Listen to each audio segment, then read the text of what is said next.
this thermostat that I put in doesn't fix the overheating, I'm probably gonna have to replace the head gasket. I have the entire kit minus the head studs. So I'll probably order ARPs. You know, honestly, I don't know if I'm gonna order ARPs. I probably won't order ARPs. I'll probably just get cheap ones. Because I do plan on rebuilding this motor completely this winter when the car is not really drivable. Please pardon the exhaust here. So that's a little loud. But yeah, when it's snowy season around here in Colorado, I plan on having that car down and I want to rebuild it, and I don't want to have to buy 2 sets of ARP headsets because they're like $100 a pop, I think, $80 to $100 online, and I don't want to have to do that twice. I realize I could be putting it at risk of lifting, but you know, it is what it is. All right, y'all. So I got the Civic jacked up. No, it feels like we just did this. We did. Got the new thermostat on. About to put, oh jeez. Wipe that down. Look, I fucked up and I bought clear gloves from Harbor Freight. I can't believe I did that. I'm gonna put some coolant in here and get the car started and warmed up and just go through the burping process. I'm not gonna do the whole video again. I will check in with you guys as soon as it's done. All right. Alrighty, y'all. Probably pretty important to document this. So, the car starts, but the second I hit the gas, it dies. There's a significant amount of air in here. So I don't know whether that's it or what's going on. Yeah, I'm gonna pull the spark plugs and make sure everything's copacetic in there. It idles for like a second and then it just dies. Yeah, whatever. We'll see what's going on. As you guys can see, it's pretty fouled. It's not like greasy, but it is filthy. All right, y'all. All the spark plugs are kind of disgusting. They're really disgusting. But I put them back in, and I'm gonna try and fire it up one more time.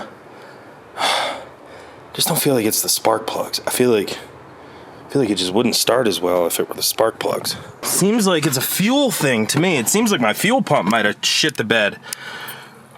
So I don't know. Let's see. Maybe it's that air pocket.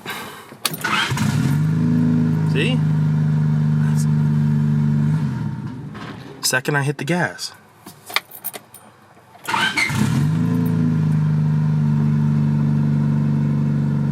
Or if I let it idle and not hit the gas.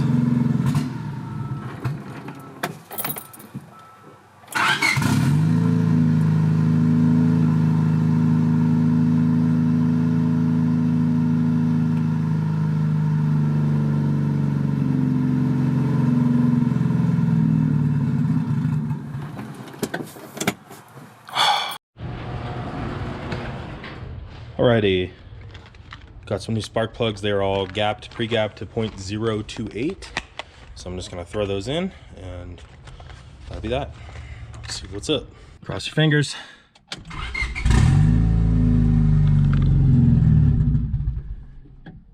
That's not cool. Alrighty, y'all, so this is where we have left off at this point. The car does not stay running, as you can tell in the video. Spark plugs, although needed, did not do anything to fix the problem. I didn't think that was going to help anything, but you know, I can't ignore them like that. I had not replaced those since I tuned the car, since before I tuned the car.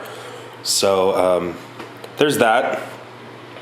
The cap and rotor do need to be replaced. And I don't think that that's the issue because, like I said, it did start okay, and it was not throwing a blinking misfire code or anything like that. It's still not throwing a misfire code. So honestly, I think it's gonna be the fuel pump. I'm waiting on a new fuel pump to come in right now, and as soon as I do, I will update you guys on this car. Probably be working on a little bit of suspension stuff in the meantime. I'm getting kind of tired of these issues, honestly. I just want to be driving it. If the fuel pump does not fix it, I'm gonna take the head off and do the head gasket. Hopefully that'll fix it. I mean, at least I'll have other stuff off in the meantime. And I did order a new radiator, but the guy canceled it on me. So I don't think that that's coming. I'm gonna get this thing running in the next couple days, and everything will be good. So like, comment, and subscribe. Peace out, Cub Scouts.